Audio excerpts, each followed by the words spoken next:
So now we're going to gather with a standard presser foot. You want to knock your stitch length up to the longest stitch that your machine will go to, which on my machine is a 5.0, which is standard across most machines, but some do go to a 4 or some even go to a 6.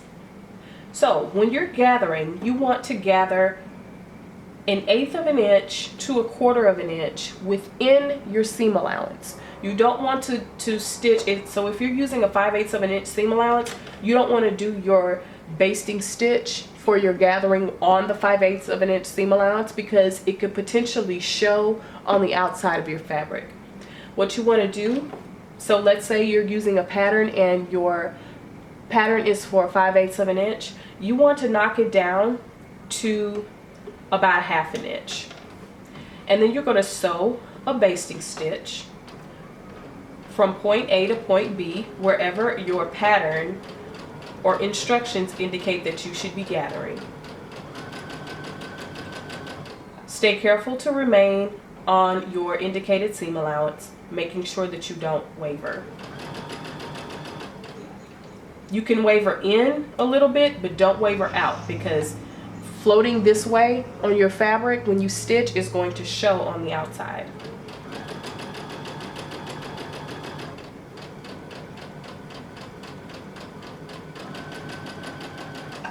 And don't be afraid to take your time. So when you get to the end of where you need to gather, you want to raise your needle, raise your presser foot, and pull out your thread. And see, all of this is my thread. You want to make sure you have some long tails, and then cut. You don't want to cut it way up here like you normally would when you're sewing. You want to leave yourself some tail.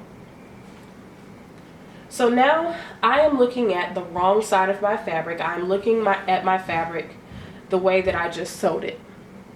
The needle thread is the thread that you can see here. The bobbin thread is the thread on the bottom. The way the machine stitches your bobbin thread, it is much easier for you to gather when you pull your bobbin thread only. So that means you have 2 tails of thread on the end of your fabric. You want the thread that is on this side, on the back side of your fabric. And for me, it is this one. So you're going to pull on that thread. And see, we're starting to get some gathers. Just pull very gently, because you don't want this thread to pop. And just gather and gather.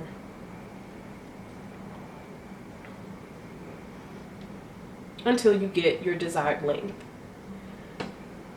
So depending on the size of fabric that you need to gather, you can also go on the other side and pull that bobbin thread as well.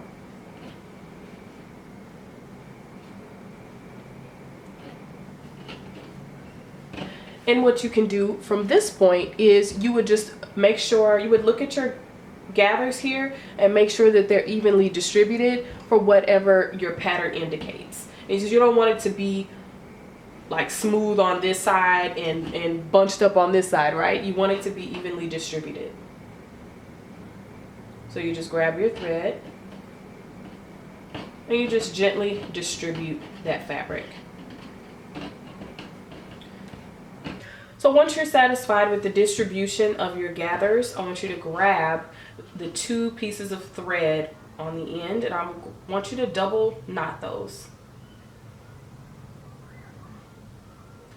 This helps to keep the gathers in place. Actually, I like to do a 3rd knot.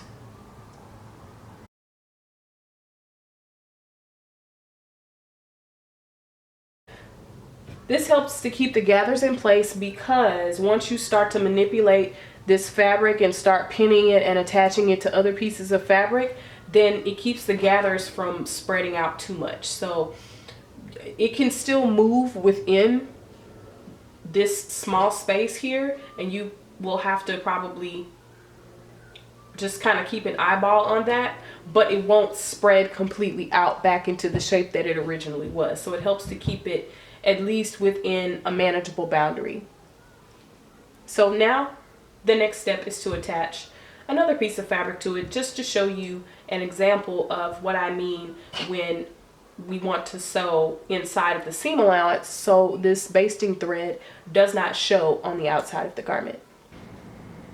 So I've got my gathered piece here, and I've just grabbed another straight piece of fabric. I'm going to lay them right sides together. When I'm stitching a gathered piece of fabric and a straight piece of fabric together, I prefer to have the straight piece of fabric facing me.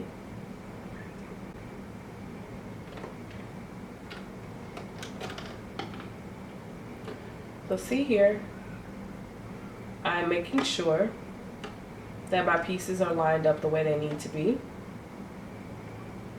And I'm going to sew with a 5/8 of an inch seam allowance. And I'm just going to do a basting stitch for the purpose of this tutorial.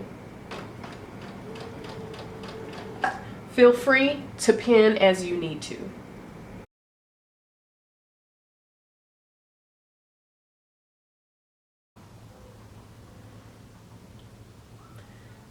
And see, there you go. You don't see any of my basting thread from where I gathered this piece of fabric, and it is neatly attached to the straight piece of fabric.